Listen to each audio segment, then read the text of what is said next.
Assalamualaikum warahmatullahi wabarakatuh. Perkenalkan, nama saya Lisa Mulida Zahra dengan nomor induk mahasiswa 1104620037 dari Program Studi Pendidikan Masyarakat Fakultas Ilmu Pendidikan Universitas Negeri Jakarta.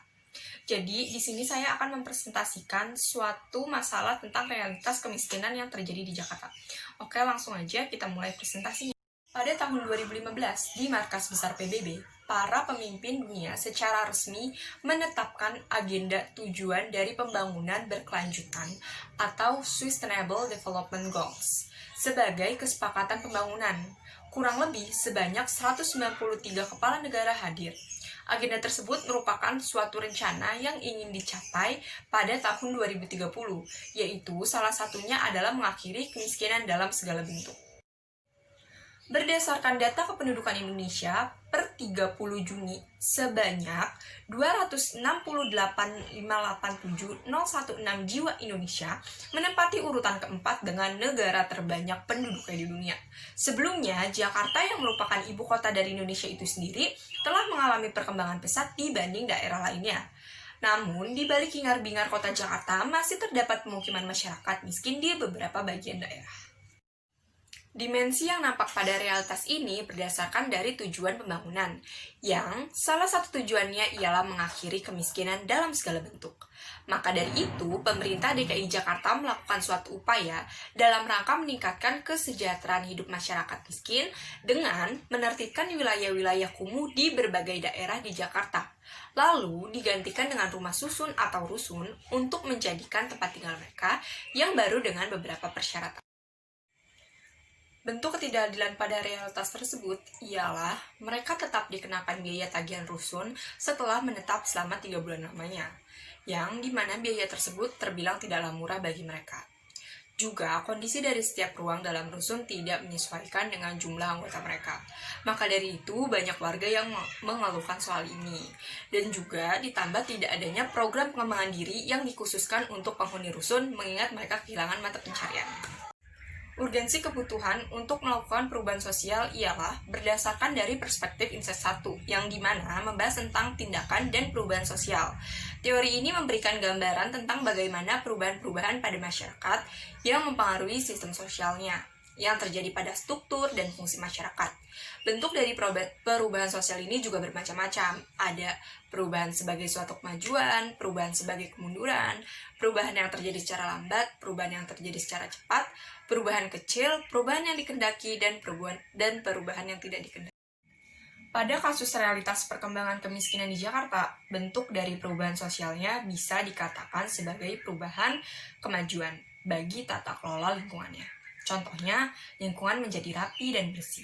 Sedangkan menurut warganya, rata-rata mereka memandang bahwa perubahan yang terjadi kepada mereka sebagai suatu perubahan kemunduran, dikarenakan mereka mulai kehilangan mata pencarian dan agen kunci perubahan pada kasus ini yaitu ada dua. Pertama, pemerintah. Kenapa? Karena pemerintah memiliki peran penting dalam perubahan masyarakat yang terkena penggusuran. Daerah-daerah kumuh yang sebelumnya masyarakat empati sekarang sudah berubah menjadi lebih rapi dan bersih. Bantaran sungai yang dahulu dihiasi oleh bangunan-bangunan kumuh sudah tidak lagi. Maka dari itu, kondisi tata kota wilayah Jakarta semakin lebih baik lagi. Selanjutnya, pada masyarakat, kenapa masyarakat bisa dikatakan sebagai agen perubahan? Karena mereka sekarang hidup di lingkungan yang bersih dan rapi, juga nyaman untuk ditinggali, sehingga masalah penyakit yang muncul karena sanitasi yang buruk dapat dihindari.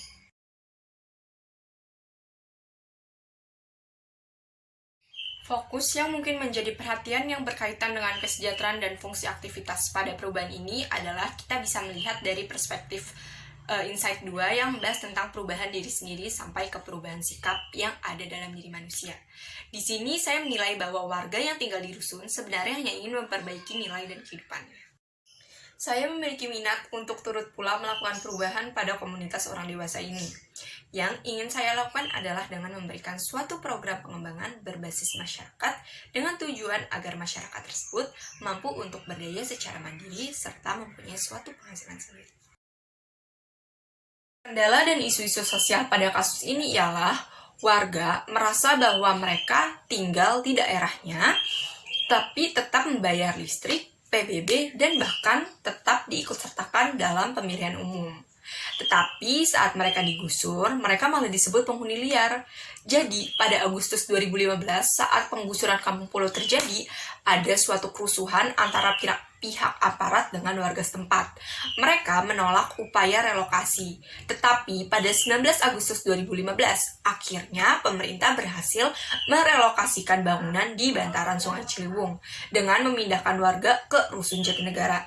Tetapi kondisi perekonomian mereka yang tidak membaik menyebabkan sebanyak 6.516 dari 13.896 penghuni rumah susun harus menunggak lebih dari 3 bulan. Hal ini jelas menjadi isu sosial yang kompleks.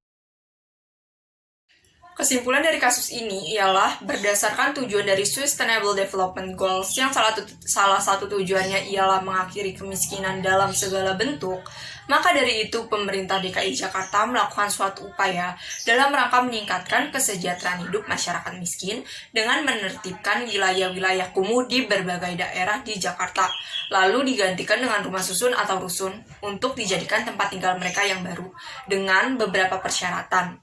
Dengan upaya tersebut, tanpa sadar menimbulkan banyak persoalan-persoalan yang baru, salah satu di antaranya ialah hilangnya mata pencarian warga tersebut.